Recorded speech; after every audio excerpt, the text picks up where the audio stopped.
Hello there, folks. This is Jay Frost speaking to you. Welcome back to Frontlines for Social Good.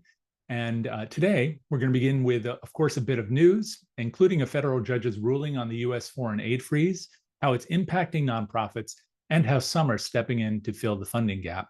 Then we'll speak with Carly Euler of Memory Fox, who will break down the findings of the 2024 Ethical Storytelling Report, including how nonprofits can navigate the balance between impact and consent in their storytelling. Next, if we are fortunate, we'll be talking with Clayton, who is just logging in now, terrific, author of the new book, Great Fundraising Organizations. We'll explore how organizations can find their own red dot moment and break free from incremental growth to achieve real impact. And then finally, in this week's On the Road segment, we'll take a close look at I Would Rather Be Reading, an organization that's reshaping childhood literacy by making reading accessible for underserved communities. But first, some news. According to CQ Roll Call, a federal judge has ordered a temporary halt to the Trump administration's freeze on foreign aid funding. Judge Amir Ali of the U.S. District Court for the District of Columbia issued the ruling after a coalition of international development contractors and nonprofits sued to stop enforcement of the 90-day freeze. Plaintiffs, including Chemonics International and the Global Health Council, argued that the funding pause had already disrupted critical programs, such as HIV prevention research and refugee services. The administration had previously issued selective waivers, but the judge found that these had not meaningfully mitigated harm. This case will continue to be contested in the courts. According to Alliance News, Norway has announced a $171 million annual funding package for 6 humanitarian NGOs, including the Norwegian Refugee Council and Norwegian People's Aid. While the funding offers some midterm stability, Norwegian officials emphasized that it will not replace lost U.S. support. Similarly, Kenya has committed, $191 million to sustain key health programs, such as those combating HIV/AIDS, which have been impacted by the suspension of USAID funding. More on that in weeks to come. Back here in the U.S., the National Institutes of Health, NIH, has announced significant cuts to research grant funding, reducing allowable indirect costs to 15%. Compare that to your own overhead rates for reference. This move has left universities scrambling to adjust budgets. The cuts could put thousands of jobs at risk and limit critical research in medicine and environmental science. The Trump administration defended the decision, arguing that private funders provide no support for indirect costs. However, opponents fear the cuts will have a long-lasting impact on American research infrastructure. As the government retrenches, philanthropy is, of course, moving ahead. There have been a whole bunch of gifts announced just in the last couple of weeks. Here are just a few that have made the news that are above $1 million. According to Philanthropy News Digest, donors at Daft Giving 360, formerly known as Schwab Charitable, contributed over $7.7 billion in grants in 2024. These funds supported 151,000 nonprofits and included over 175 million, in disaster relief efforts. According to the Mayo Clinic, Indian industrialist Gautam Adani has pledged $690 million to fund the construction of 2 new hospitals in Mumbai and Ahmedabad, expanding healthcare access in India. Penn Medicine has received over $100 million from the Catherine and Anthony Clifton Fund to establish the Clifton Center for Medical Breakthroughs, which focus on cutting-edge medical research and innovation. In Sarasota, the Sarasota Orchestra has received $60 million from an anonymous donor, one of the largest financial gifts to an American orchestra in history, to support the construction of a new music center. In Australia, the Snow family has committed $50 million Australian or $38 million US dollars to the University of Sydney to advance glaucoma treatment. This is Australia's largest philanthropic investment in vision science. An anonymous donor has contributed $10 million to Trinity Health Ann Arbor to establish a neurosciences institute, expanding specialized neurological care and research. The Scripps Howard Fund and Foundation awarded $9.8 million in 2024 to support journalism education, childhood literacy, and local community programs. Among the initiatives funded were grants for investigative journalism, a campaign that provided 255,000 books to low-income children and financial support for disaster relief. Dr. M.J. Chung has donated $7.5 million to establish the M.J. Chung Distinguished Chair in Security Studies at Johns Hopkins University SAIS, focusing on research related to security issues on the Korean Peninsula. Now, as nonprofits continue to navigate financial challenges in spite of, or perhaps supported by, all this philanthropy, one tool they increasingly rely upon, of course, is a good story. But harvesting those stories and then using them to raise money sometimes runs into significant ethical challenges. How can nonprofit organizations ethically collect and share stories while protecting the dignity and rights of those they serve?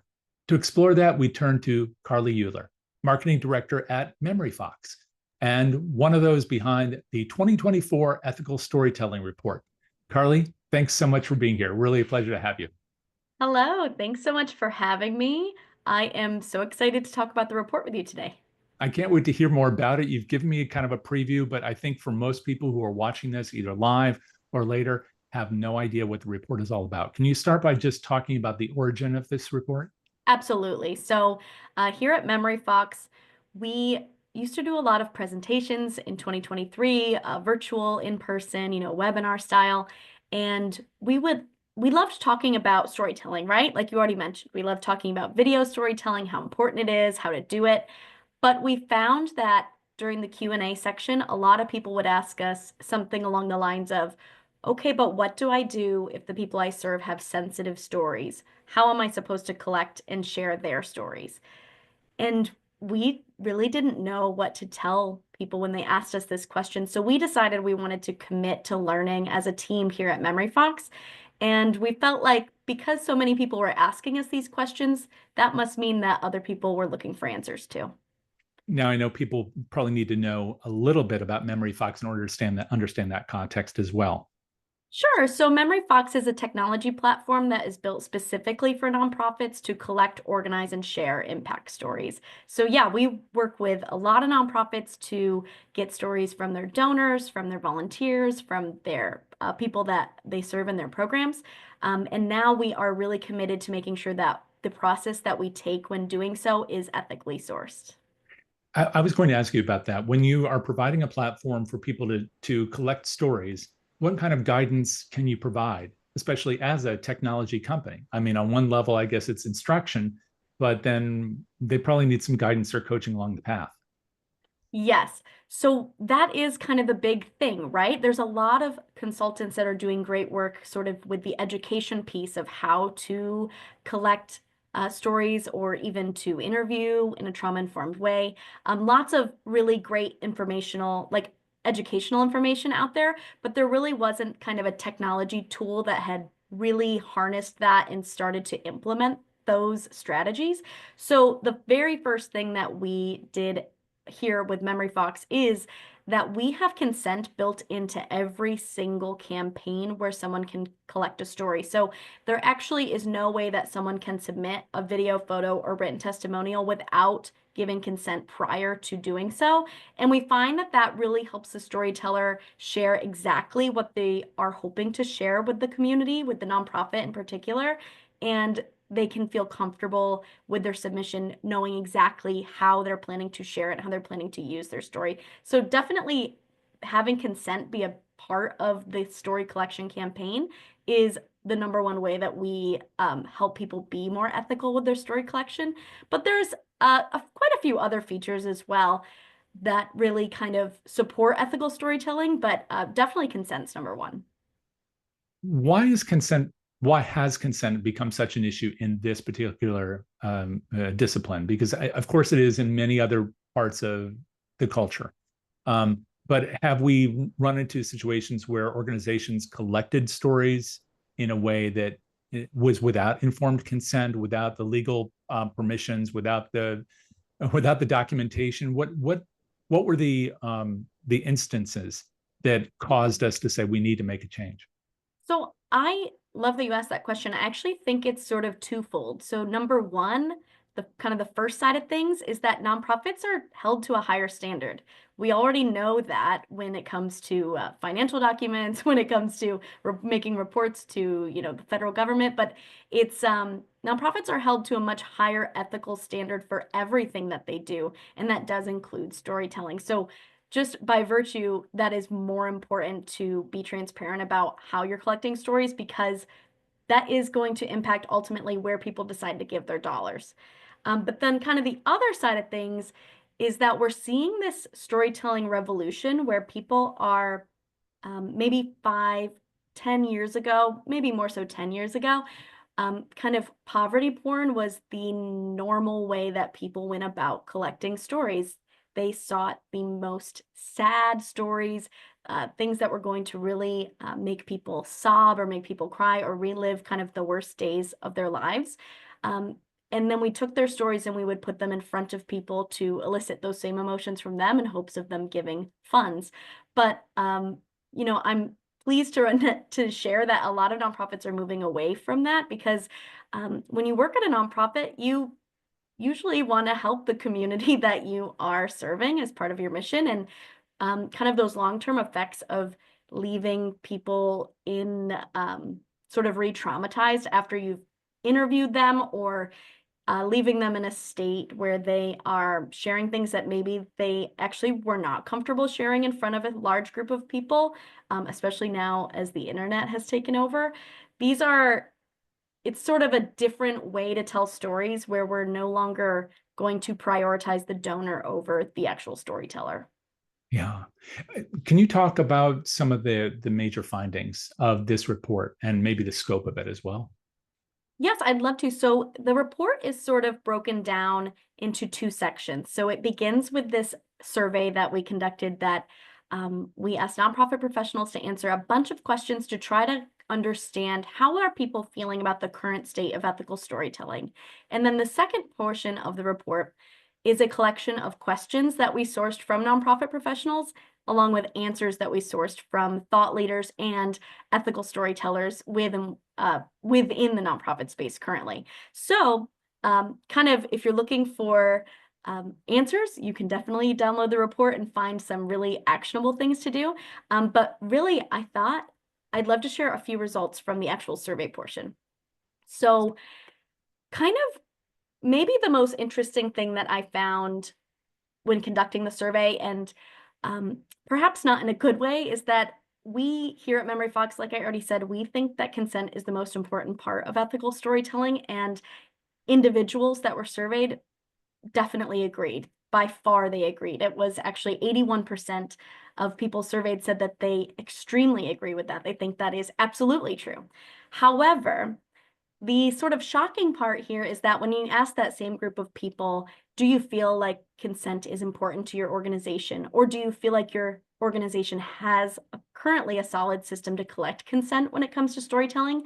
Only 24% of people said that they actually currently have a solid system in place to do so. So how can you have that many people that think this is the most important thing you can be doing for ethical storytelling, and yet so few are really taking the time to implement it? You know, one of the things that strikes me as you talk about that is that sometimes when people start to hear that there is a risk in having a certain kind of conversation, that instead of putting the guardrails in place, they avoid it altogether. Instead of driving down that road more carefully, they don't drive down the road at all. Are you finding that when people start to think about consent in this context, that they are both looking for the right ways to do things, but also then they just say, well, to heck with it, I'm not going to do it at all? What kinds of things are you finding on that front? Yeah, I do think that that happens a lot. And I think that people, like you said, just kind of feel overwhelmed by the process. And I would say that my number one piece of advice would be simply you need to start trying to implement a process. And it can be something as simple as providing a checkbox before somebody submits a photo to you, or before somebody records a video for you that says, hey, I'm planning to share this photo on Facebook. Is that okay with you? It can be something that simple, especially when you're just getting started, so people can really start to trust your organization, and you'll find that they'll be willing to share more stories and share more often as well. I think that you have made a really good point, though, that there are big challenges that are stopping people from kind of implementing ethical storytelling. So interestingly enough, I did also ask that question in the survey, and I thought sort of what you had just said would hands down be the number one answer, right? Like maybe it would just be a lack of implementation. However, I was a little shocked to find that when asked what their biggest challenge was to implementing ethical storytelling or adhering to ethical storytelling standards, the number one answer actually was just a lack of education. So by that, I mean, they felt that their team or that their organization just didn't understand the importance of ethical storytelling, and therefore they hadn't even gotten started. Another thing that strikes me about this is that the doors are wide open for collection. That, as you mentioned before, somebody might share a photo or a video or a comment because of the nature of social media. And so, in one sense, that seems to mean that we have more access to the stories that really evoke the importance of the work. But on the other hand, doesn't that also make it difficult to vet all those stories? So, Absolutely. how can you talk a bit about that? Where do organizations or how do organizations establish some kind of systematic approach to vetting the stories and the sources to ensure that the stories are really truthful? So not only are they providing proper consent, asking people for permission, but then also making sure that the stories themselves are an accurate reflection of the work. That is, yeah, such a good point. There, with the growth of social media, there's obviously this big trend that, oh, just tag us on Facebook or hashtag us on Instagram and share your photo with us. But I do want to challenge some of that as saying, does that really mean that your organization has consent to use that story? Just because someone is sharing it with you in a public way or showing that to you on their news feed, where does the consent really come into play? And I think that's why certainly something like Memory Fox, but really just having a story collection process in in play at your nonprofit is super important. So when those gray lines kind of happen, you sort of know what the next step is. So I do always recommend that kind of the first step that a nonprofit can take would be to make an ethical storytelling standards guide. And that can really look really however your nonprofit would like it to be structured. But really some important things to put in there are those communication guidelines. So if this happens on Facebook, what is the procedure for reaching out to someone afterwards and or having them resubmit it with consent or having them share more about their story? When is a good time to reach back out to them and who's going to do it? And then you're going to kind of have a good process of where we can start and where we can go with our ethical storytelling. I also think that when you are thinking about an ethical storytelling standards guide, or really even just something as simple as starting collecting consent, one thing that can get overlooked is educating everybody on your team about your process and making sure that everyone understands the importance of the process and why it's being implemented. So one thing I always recommend when it comes to a policy or creating kind of an organization-wide thing is getting team signatures that say, hey, I've read this. I'm going to commit myself to following these standards as best as I know how. And, it's not really going to be something where you would punish anybody, but you'd say, hey, I just want to let you know this is what we all believe in, and I hope that you can get on board. Yeah, this whole idea about communicating what we're trying to do and how we're trying to do it for everybody involved in the process seems really important. Yeah. Has there been an absence of that, or is there an absence of that? Is making all these things, codifying this whole process really the essential component of ethical storytelling? Yeah, actually the third biggest challenge that the nonprofit professionals that were surveyed said their biggest challenge was actually no formal process in place. So that was kind of the third biggest thing that they thought that is really holding them back. But I also think you've sparked another idea in me, and that is that it really also doesn't stop within your organization. There is a form of educating your donors and your audience as well. Um, they might notice that you have decided to start talking about your community in a strength-based way, and maybe you historically didn't do that. And you might want to say, hey, we actually don't want to share stories in this way, even though we may have done it in the past, we're no longer looking to do it in the future. And I think we need to give our donors and our audience maybe a little more credit that they will understand when you make changes and why you might make a change like that. And they might actually be inspired to give again or give more. I do want to ask you about something that came through uh, a post on this session on LinkedIn, and someone asked about AI particularly. And I'm curious about whether or not the way we take these stories and then process them and then distribute them Right. might be influenced by AI in ways that also would suggest that we need an ethical framework for use of AI with these stories. Have you had a chance to think about that in the context of this report or afterwards? What are your thoughts on Yeah, AI? I'm actually so glad you asked because this is the second iteration of the ethical storytelling report. So the one that I created last year, I don't think AI was even mentioned. I don't think it was even a blip on the radar. We hadn't really considered it, and the questions that we received hadn't considered it either. But this year, it's actually its own section in the report because so many people are curious about this. And I actually sought out very specific contributors that I know are doing a lot of work on this, like Chirian Koshi and Eric Tamales. They're very focused on the ethics of AI use for nonprofits. So there are answers in there from those professionals that really address that head on. And I think kind of the most interesting part, really about the report in general, but particularly that section, is you get answers from people with different forms of advice. So everybody has a different take on what might be ethical and how that might work with each individual sort of mission or your individual your use of AI. So something like that is something that I would want people to go ahead and rate and kind of figure out what might work best for them. And are there any guideposts for that within the industry as a whole? For example, fundraising.ai, are they, I don't know if they're addressing the ethical components of storytelling within AI.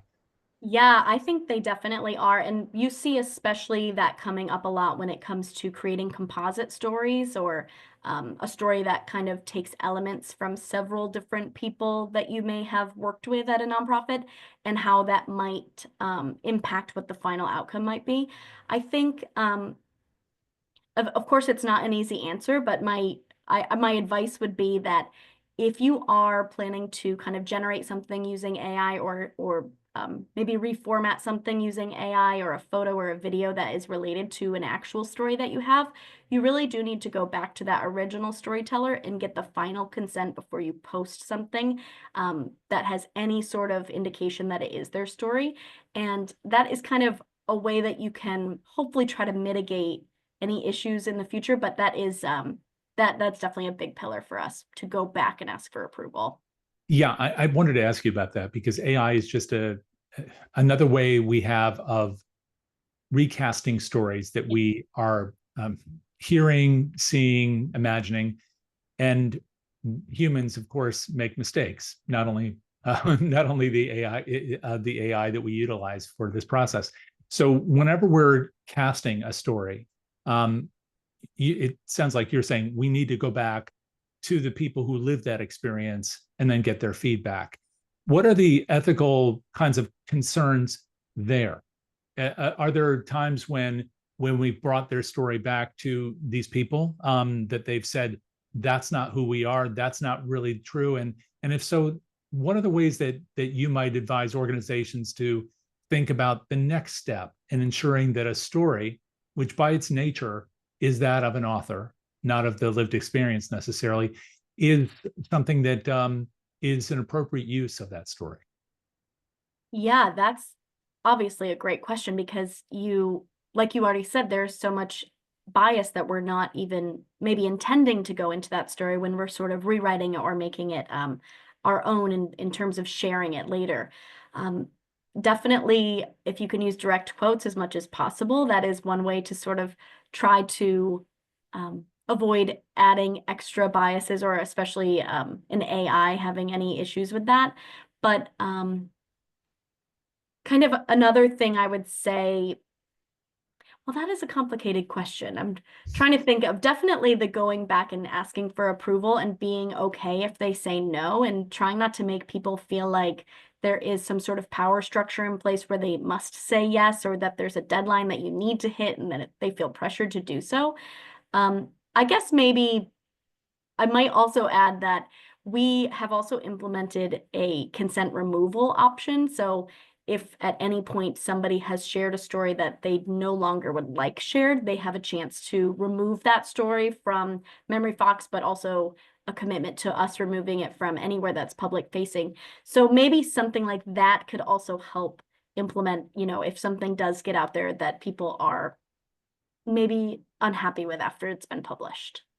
Right. I can imagine that that's always an issue when you're dealing with issues that, let's say, impact children, where children are the images that we project in order to show a case for support. Did vulnerable populations, did that become a big part of this discussion in ethical storytelling to ensure that those people are particularly protected? Oh, definitely. The report actually has 5 ethical storytelling case studies that were submitted by nonprofits that are doing this work and that have made changes in the past year, that actually they've found success with afterwards. I know you're going to talk about I Would Rather Be Reading later today, but they in particular have sort of built their whole storytelling structure around asking strength-based prompts to their teachers and their students, and therefore the stories that they get in return are always uplifting and about the milestones that the children have hit, as opposed to the traumas that they have endured. So that's sort of one strategy that you can maybe sort of overcome the potential of falling into the poverty porn trap, but that's one thing that they do very well. I know you're going to talk about them later, though. No, but I'm glad you said that, because later on in the program, we will have a video by that organization, and you'll see children pictured there. And one of the questions is always, well, did they know they were going to be in it? Of course, children don't have the same agency as adults do. And Right. also their frame of reference may change as they age. But one of the ways of addressing this, of course, is the nature of coaching the people who are asking the question. So that's Yeah. a really important distinction. And actually, they found that this process of using the strength-based prompts, they actually found that the parents became more involved and wanted to be a part of the storytelling as well. So that was maybe sort of an unintended outcome, but obviously a very positive outcome from them making that decision. So what's the biggest surprise for you in this edition of this report? I mean, where do you see things really changing and shifting? And what are you looking at as we go forward in this issue about ethical storytelling? So the biggest thing that I got from this report compared to last year really was, okay, so really this thought that, well, will ethical stories still raise funds, right? Because ultimately, nonprofit fundraisers, that is what we are hoping to do. That is what we are focused most on. And so part of the survey, I really wanted to ask people about their perception of ethical storytelling. Do they think they'll raise more funds? Do they think it will not impact their fundraising? Do they think it'll negatively impact their fundraising? And I was really pleased to see that the biggest amount of people, the 42% of survey respondents actually said that they have actually seen ethical storytelling be effective for fundraising already. So that's huge. And then also the second biggest amount of people, 37%, they actually said that they believe that that is true, that ethical storytelling will positively in fact impact their fundraising, but they personally hadn't seen it yet. So they are of the belief that it will be positive on them. And I actually thought there might be many more people that would say that they either thought it wouldn't have an impact or that it would have a negative impact. So I'm really happy to see that that's trending in the direction that we'd like to see, because that's super important to me, that nonprofit fundraisers don't have a harder job while trying to do ethical storytelling. So, Carly, for those who don't know anything about the report beyond what they've just heard, how can they get a copy of it? Yeah, you can get a copy of it at memoryfox.io /ethical-storytelling. So that is its own webpage. You'll see it there. It's also available, on our socials. You can find us on Facebook, TikTok, Instagram. It's all over. So I'd love for you to download it. Let me know what you think of it. There's a feedback survey there. Let me know what you think. Great. Thank you so much for all this, Carly. Really do appreciate it. Thank you. And so we'll make sure that we include that information in the chat and also the show notes, folks. So if you don't know how to get a copy of that, you'll be able to find it right there. Now, I want to move on to, of course, the connection between storytelling and the rest of what we do. And we have a wonderful guest to do that with. Of course, since storytelling is a really compelling and key piece of the puzzle, but it's only one piece, the question is, well, what about the rest? Leadership, culture, strategy, all those things to scale fundraising impact. And that brings us to, of course, our next guest, who is Alan Clayton. Alan is the CEO of Revolutionize International and the author of a new book, Great Fundraising Organizations. You don't have it on your shelf yet, at least I don't think so, because it was just released last month.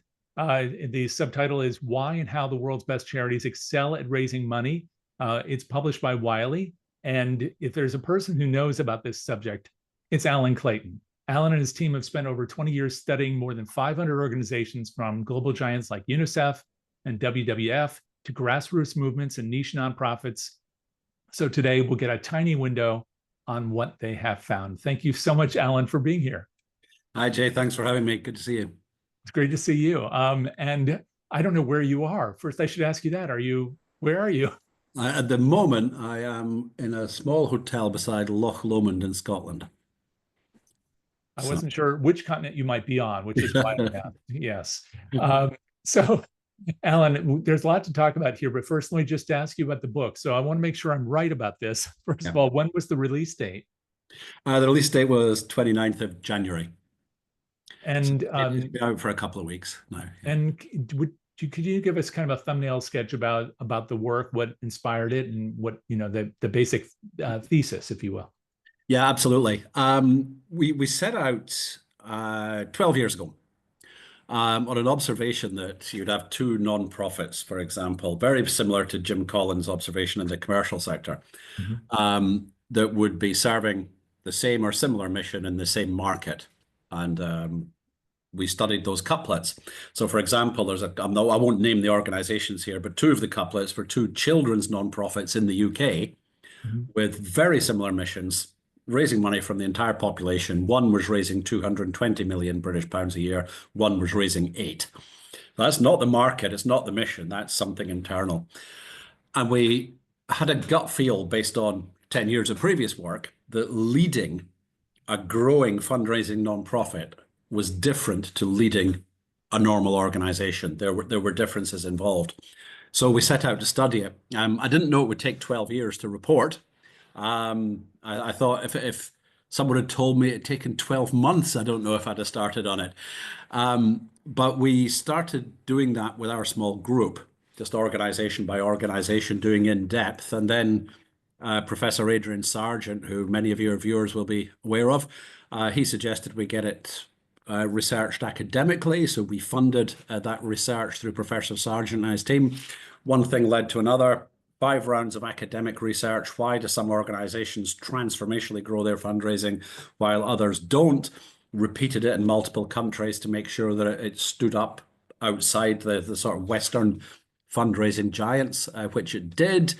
We then moved into action research, which is taking the academic models, which say in an ideal world, this is what works, and speaking to 400 organizations and saying in the real world, what does work.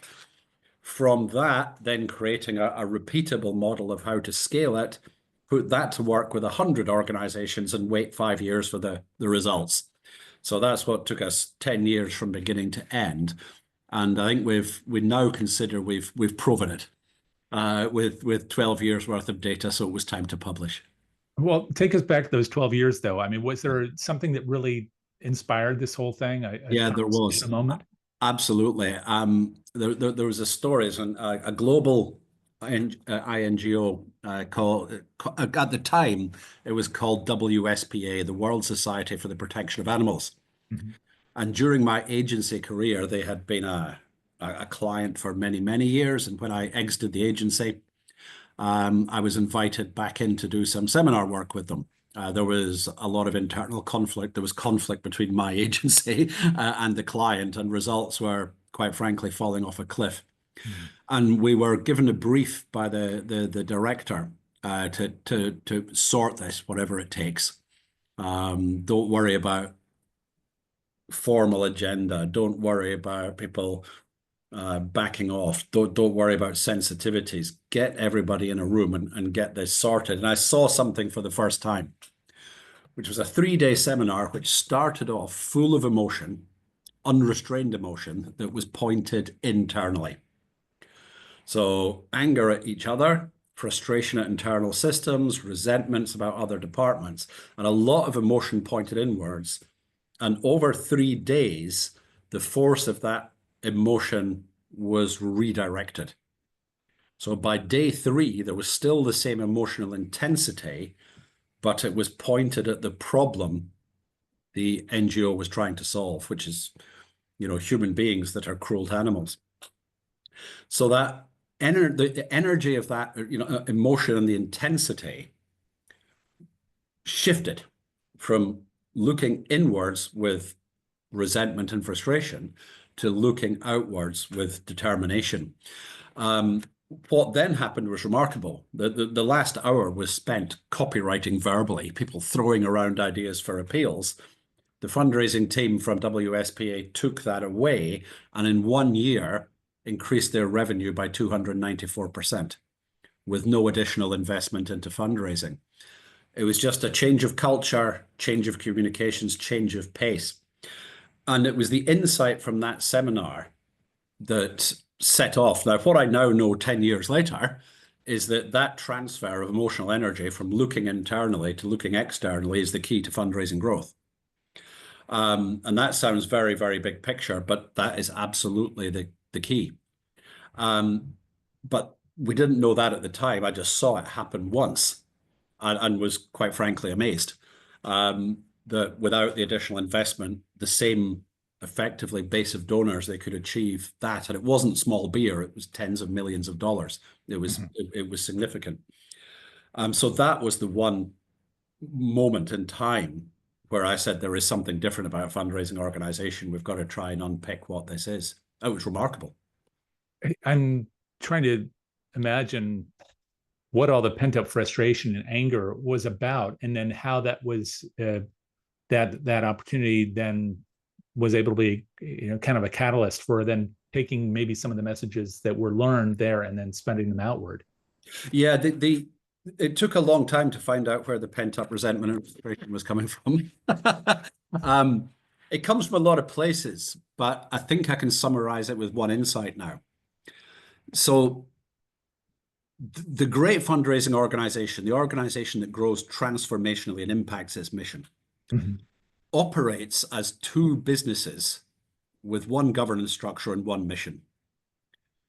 The services side operates as an academic or social work style business with a heavy bureaucracy to safeguard the service users, whereas the fundraising business is fast moving, almost like an FMCG business inside the same culture.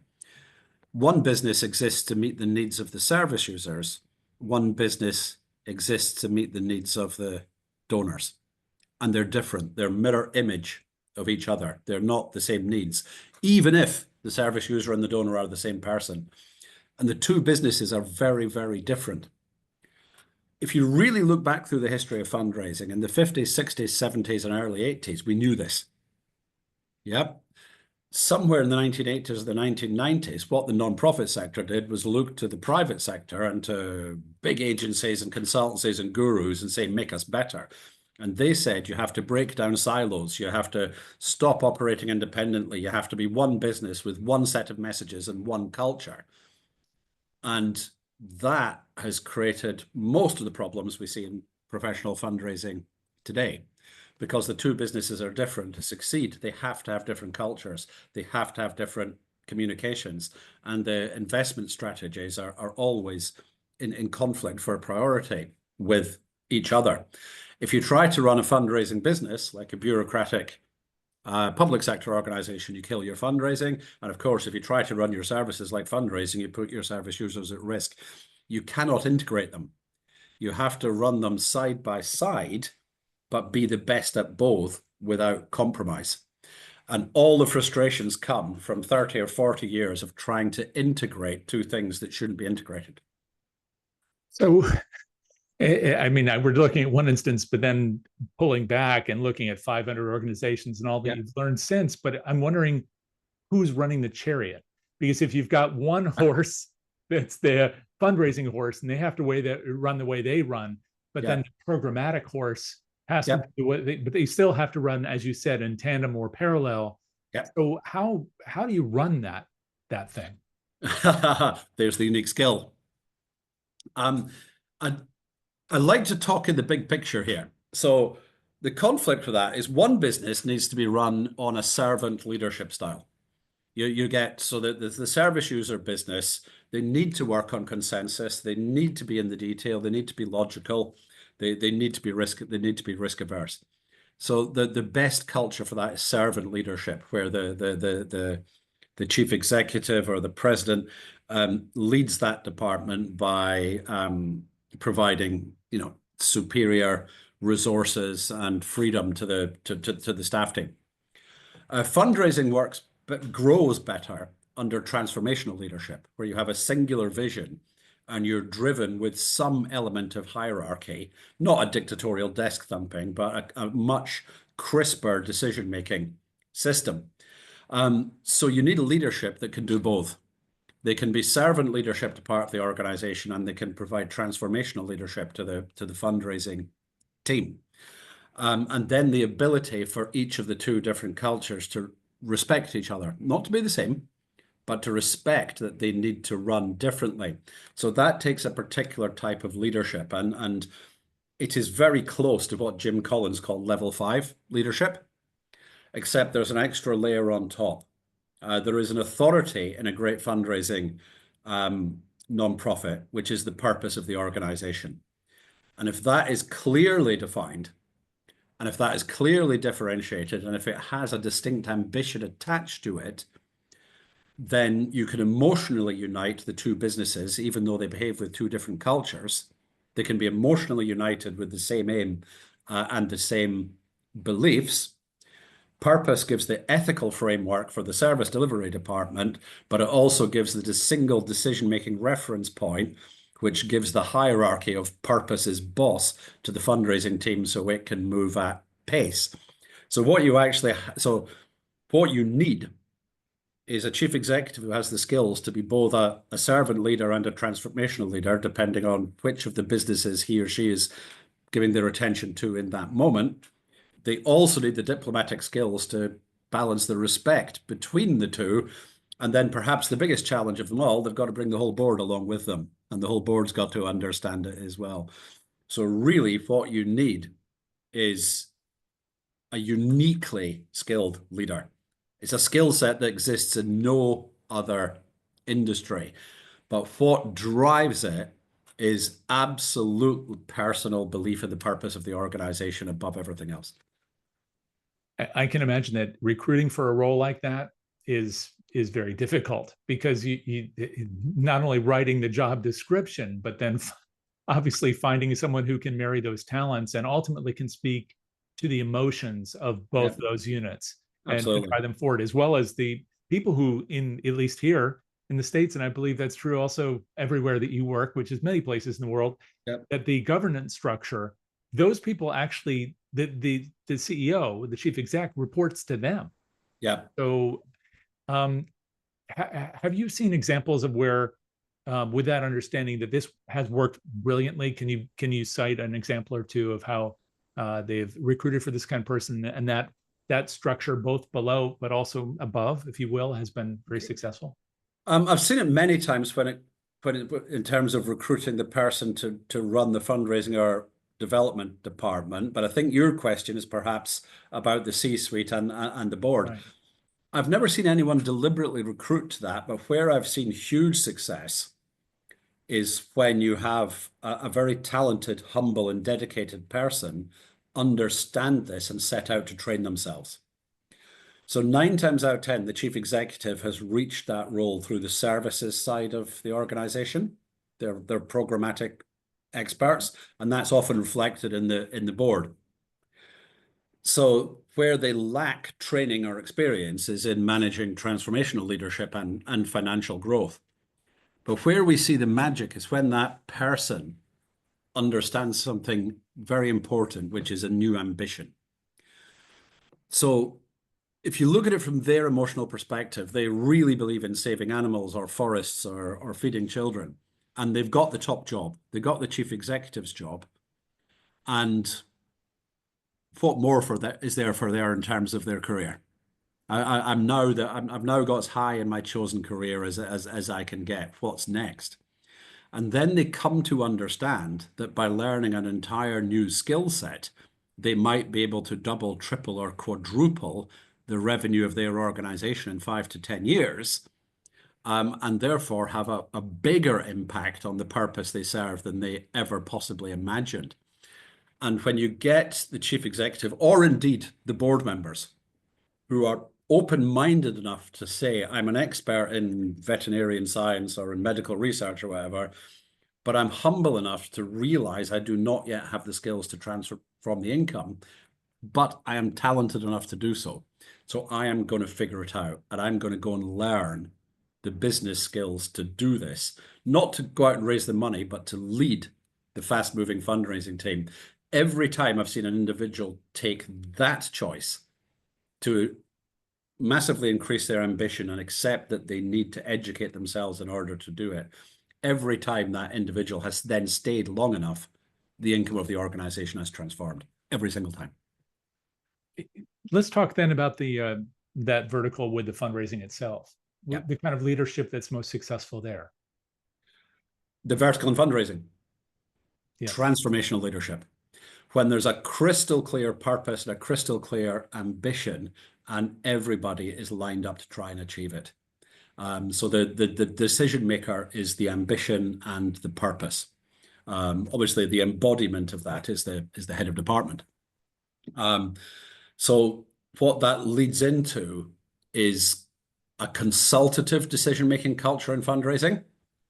So obviously, a lot of the knowledge is held in the front line of the department, and then the senior people in the department will consult, but they will make a decision to avoid compromise and to keep pace up.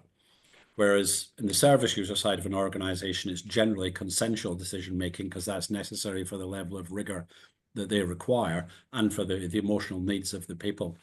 So I'm often asked in master classes, does fundraising operate like a private sector business inside a non-profit? And I'm saying not quite. Not quite, because the driver of that is shareholder value, whereas the driver of a great fundraising team is progress towards purpose. But the motivations of the fundraisers, and we've measured this, are different to the motivations of their colleagues who choose to work in other departments of nonprofits. So your wonderful nonprofit worker kind of values sacrifice and contribution, giving of themselves so they can make the world a better place. The great fundraiser has a slightly different worldview. They can reconcile ambition and contribution. So I can both be successful and meet targets and gain a promotion and gain a career at the same time as contributing to a better world. And of course, somebody who values ambition plus contribution needs a different leadership, culture, and vertical to someone who values sacrifice and ambition. And both should be respected because, quite frankly, you need both. I'm just imagining fundraisers without hunger, because if they're not, I know in sales people talk about this, and many in the third sector, the not-for-profit world, reject or bristle at the idea that fundraising and sales have similarities. And maybe I should ask that as a question first. What similarities do you see between the two? What are the major differences? Because it seems to me that the hunger you're describing, the willingness to have ambition as a component of success, is a component obviously for sales and for fundraising. A lot of the skills in fundraising are the same as the skills in sales or marketing. A lot of the tactical skills, the things you are very, very good at. But fundraising is a mirror image of sales and marketing in the private sector. So in the private sector, the consumer has a problem and they're paying money so that the company can solve it. In fundraising, it's the other way around. Someone else has the problem and the consumer is paying money to solve their problem, not their own problem. So it's a mirror image. So the skills and, to be honest, some of the behaviors of sales and marketing people are transferable from the private sector into fundraising. Two things are not transferable. One is the product. It's a mirror image product, and you absolutely have to understand that. You're not selling an organization at people, you're helping them solve a problem. It's the opposite. If you don't understand that, the skills are not transferable. And the second thing is the reward you are hungry for is very different. If you are in sales and you're after a bonus or a BMW, yeah? Or a prettier spouse, or whatever it is that people want in their private sector background. In fundraising, well, you might get those, but that's not the driver. In fundraising, the driver is the satisfaction of, I've had a good career and I've contributed something of great value. So the driver of the hunger is different. What we are hungry for is very different. The implication, at least of the title of work like this, is that there are great fundraising organizations and then there's everybody else. So what, in a sense, Yes. First of all, I should ask, is that true? But also, what is going to prevent the others from getting there? Do we have a dearth of people with the particular skill sets you're talking about? Or is it just not is it a lack of kind of recognition about what works? Well, up until now, there's not been a clearly proven method for growth. There's 1,000 methods for brilliant fundraising and how to raise money, but how to create an organization that's fundraisable, which has been the biggest block for many people. The answer, yes, there are the greats and there's everybody else. There's a lot of organizations that bump along with no growth or incremental growth.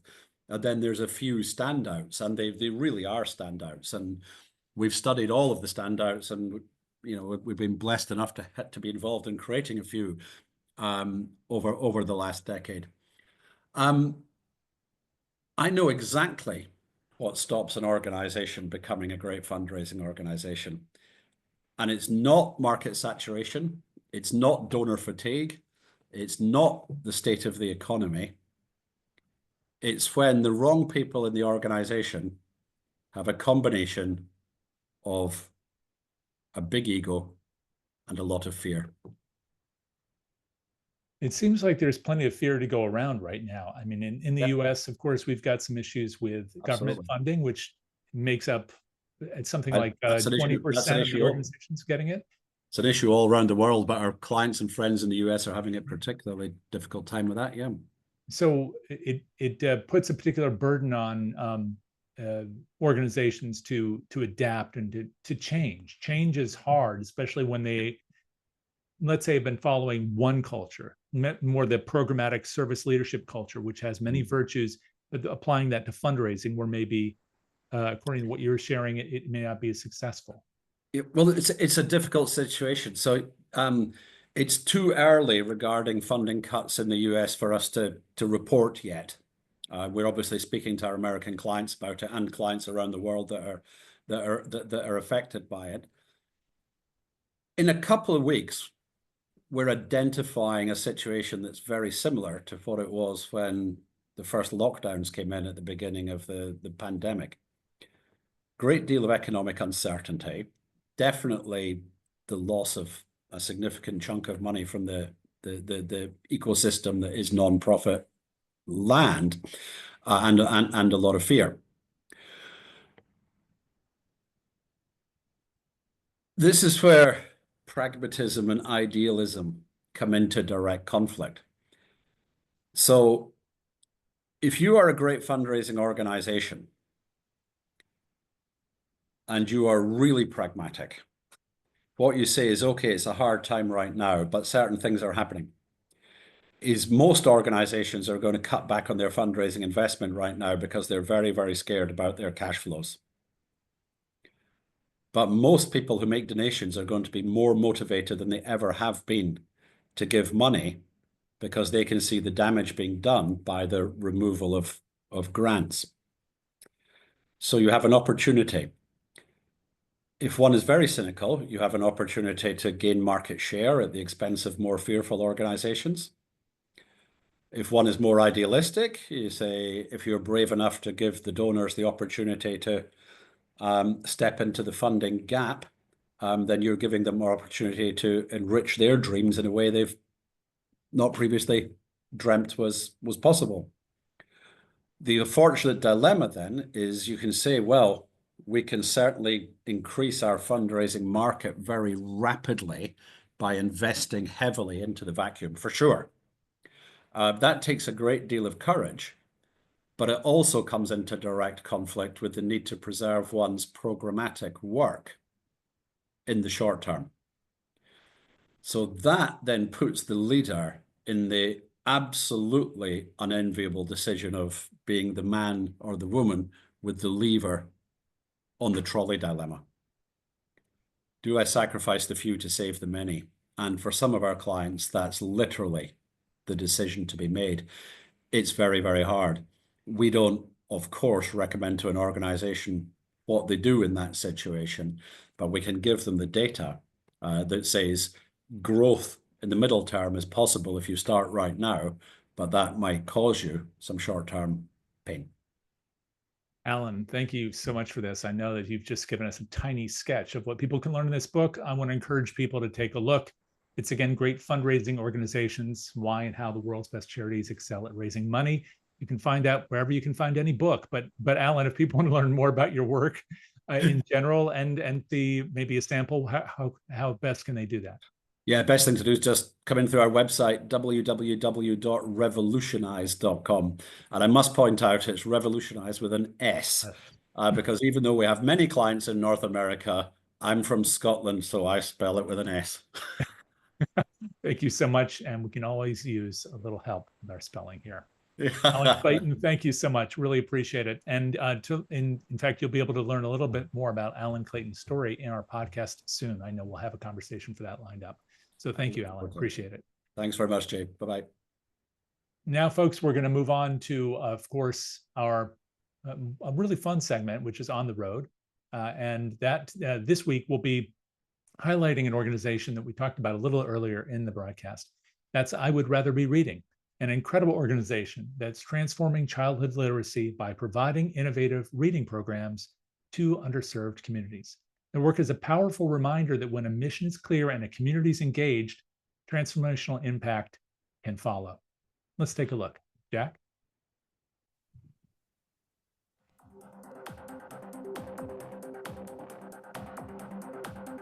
We used to read a lot of books, but I wasn't really good at reading.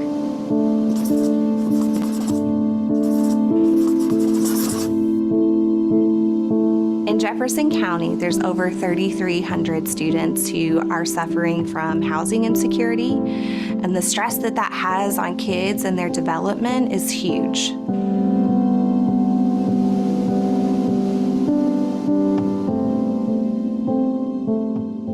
My name is Allison Ogle, and I'm the Chief Development Officer and the co-founder here at I Would Rather Be Reading. I started my career as a first grade teacher within the JCPS school system. I had a lot of kids who had a lot of needs and a lot of challenges, and I was always thinking, what happens when they leave the school building and when they leave my classroom? What happens at dinner time and with the homework that I've assigned them, because lots of our families are busy and have responsibilities of their own that they have to take care of.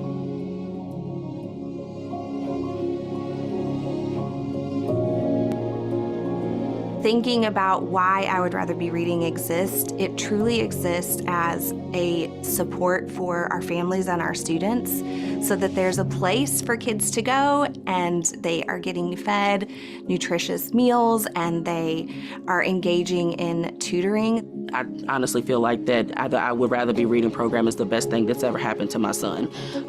He's been able to build those social skills, emotional skills, and better reading skills, and it's even translated over into math as well, doing a lot better in school.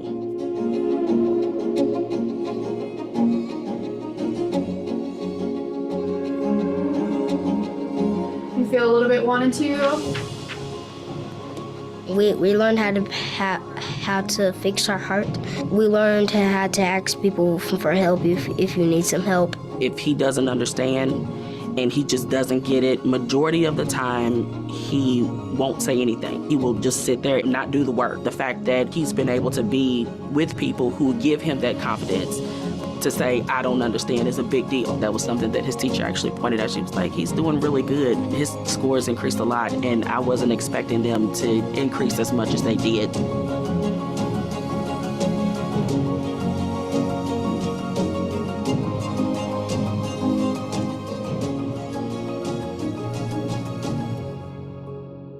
High five. He's building a lot of confidence. It makes me feel excited, and it makes me feel happy.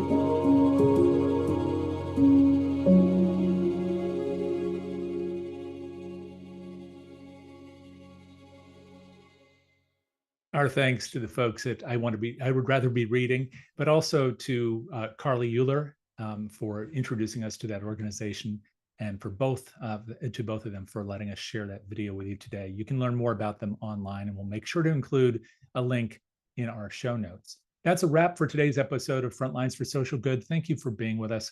Please join us this Thursday for our sister program, the CFRE accredited How to Raise show. We have a session called So You Need to Raise Dollars and Fast, Now What? With Natalie Root, CFRE, founder and CEO of the Root Agency. She's going to introduce the 3 essential steps to mobilize urgent funding and increase impact. You can also enjoy our personal profile show, the PM Podcast. This Friday, we debut a conversation with someone known to many of you, Jim Langley, president of Langley Innovations, talking about his life and his journey. And you can join us again next Tuesday when Frontlines welcomes Ann Murphy, founder and CEO of Empowered Fundraiser, to discuss the latest on AI for nonprofits, something we've talked about in this show and many other occasions. She'll be able to give you a window on much of what's going on in the industry. Again, that's next Tuesday. You can find past episodes of all 3 shows on the DonorSearch website at donorsearch.net, the DonorSearch YouTube channel, or wherever you like to listen to podcasts. Our big thanks, of course, to our sponsor, DonorSearch, the world leader in responsible AI and donor research solutions for the nonprofit fundraising world. Thanks as well to Insightful for providing us access to news content, and to our producer, Jack Frost. I'm Jay Frost. Thanks for joining me. See you soon.